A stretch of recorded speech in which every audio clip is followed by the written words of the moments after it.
العلم نور يهدينا والجهل ظلمة ذا يضلل. أسرع يا تلميذ هرول لا تكسل.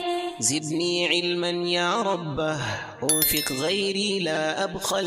أسرع يا تلميذ. sai tambaya ta gaba wato yake cewa assalamu alaikum, ina miƙa gaisuwa zuwa ga malam. Ina tambaya ne akan wani matsala da yake yawan damuna a ido. Wani lokaci sai in dinga jin yawan hawaye, wani lokaci kuma sai na ga wato tarin kwantsa. Shin malam menene mafita? Tambaya daga Bashir Abubakar. To na farko, wani lokaci abin da ya shafi matsala na abin da yake nesa da kai ba mu cika gaggawan ba da shawara ba, saboda amana na ilimi da kuma amana ta hakkin ɗan adam. Na farko ya fara kokari ya je asibiti su fara duba su ga menene abin da ya haifar da wannan matsala, sannan kuma me yake damunsa. Idan suka je suka gano wannan matsala, Allahumma sun ba shi magani ya ga an dace, to wannan alhamdulillah. In ba dace ba sai dawo asibitin Annabi Muhammad sallallahu alaihi wasallam. Domin kullum abin da muke duba shine kullum ina maimaitawa akwai kyakkyawan alaka da fahimta tsakanin likitocin musulunci da likitocin asibiti da likitocin gargajiya. Tunda maza Allah ce ku fita ku je ku nemi magani, annabi bai ce sai magani na bangare kaza ba, maganin dai sharadin shine ba shirka babu bid'a. Wato shi kuskure irin likitocin zamani na asibiti su rinka kore duk wani magani in ba nasu ba. Jahilci ne ma. Tunda a kasar da suka ci gaba, kasar turawa sun aminta da itatuwa. Tunda Barack Obama kafin ya sauka sai da ya gidauniya ma na haɓaka itatuwa a ƙasar Amurka, saboda ya ce ya yi nazari masu cuta guda uku a Amerika, cutar diabetes da cutar hawan jini da cutar zuciya. Ya ce sun fi karkata da itatuwa guda uku, ganyen mangoro, ganyen gwanda da kuma wannan kustus. Ya ce dole a faɗaɗa shi kuma a shiga ciki da ilimi na kimiyya kuma gwamnati ta tallafa. So da haka jahilci ne ma ba ma son zuciya ba ne. Shi kuma dama ai al'insana adu ma juhila. Yawa dama duk abin da baka sani da sai ka jahilce shi. So da haka takaici gaskiya mu akwai kyakkyawan alaka da fahimta tsakaninmu da masu asibiti da masu gargajiya. Abin da muke sabani da su shine su saba da Annabi Muhammad. Likitan asibiti in yace cuta kaza ba magani ba mu tare da shi, za mu ce fahzaruhu, ku guje shi, zai raba ku da Allah. Idan kuma mai gargajiya ya ce sai an yanka kaza, sai an yi sadaka kaza, za mu ce shi ma a guje shi. Amma ya ɗauko magani kaza ya ce a sha, ba mu da sabani. So da haka a taƙaice babban kuskure ne da jahilcin kuma biyu na rayuwa da ta addini. Tunda Allah bai saukar da cuta ba sai ya saukar da magani. To tunda kai Allah bai sanar da kai bangaren ba, sai ka ce a je a nemi magani a bangare kaza, amma a yi takasassa. Haka ka ba da shawara, umarni tare da shawara. Akwai likitoci da na sani manya na duniya fa ba na Najeriya, irin su Professor Salah yana nan a cikin Egypt, wanda shi bayan ma ya yi magana ma akan asibitocin sai kuma yi magana akan itatuwa. Yace duk mutumin da yake jinya kar ya rabu da zuma.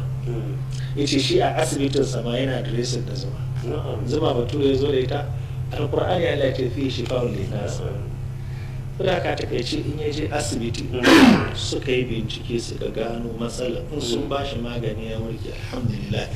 In bai warke ba to akwai shawari guda uku da Malam Muhammad Abdullah Khalid ya bayar mai cikin littafin An-Nishad wal Quwwa da shi da Malam Abu Marwan al-Andalusi. Suka ce ruwan ido da kwantsan ido abubuwa guda uku suna haifarwa. Na farko burudul jinsi, wani lokaci dan adam yana da cuta ta sanyi a jiki, wani lokaci kuma akwai cuta ta alaji, wani lokaci kuma akwai matsala ta cutar ido. Yace to idan ta zo da waɗannan aka samu burudul jinsi, shine canjin yanayi na alaji, sai hunturu ya shigo ko iska sai idan ya dinga hawaye, ko ya shiga AC sai idan ya dinga hawaye, yana atishawa, yana yawan mura, yana kaikayin ido. Ya ce wannan kawai abinda zai kawai zai samu ganyen mangwaro guda 14 ya tafasa ya dinga sha, to zai kawar da wannan allergy. To kuma matsalar idan yana samun gani nesa da gani kusa, long side ko short side, shi kuma ya ce zai nemo ganyen gwaiba guda 12. Amma sharadi fa sai ya daina shan ruwan sanyi, sai ya daina kuma mene shan siga. Yace to in ya tafasa waɗannan, wancan ya kawar da alaji, wannan kuma idan da ya samu matsala za a samu amine a gyara shi. Yace in ya sati 3 yana yin Allah ya zai warke. Sai zama kuma yayi bai dace ba, to me kamata sai suka ce akwai wani magani ana ce masa ma'ul ain, wannan daga ƙasar Saudiya ake samun sa a Jidda.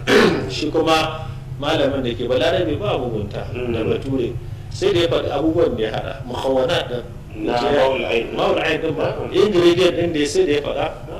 Wato shi arziki yana hannun Allah, ka faɗi ilimi, in Allah ya rubuta za ka samu za ka samu. Koyi ilimi ba shi ne Allah zai hana ka samu ba.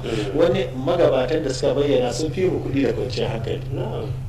To suna aka takaice sai ce ya amfani da abubuwa kamar haka, ya amfani da ma'u zamzam, ya amfani da ma'u wardi, ya amfani da mene misk abiyad da kuma miski aswad, ya amfani da kuma za'afaran al-asbahani. La hawla wala quwwata illa billah. Za'afaran al-asbahani shi kadai in mutum na tafasa shi yana sha, yana magani guda 6 a jikin mutum.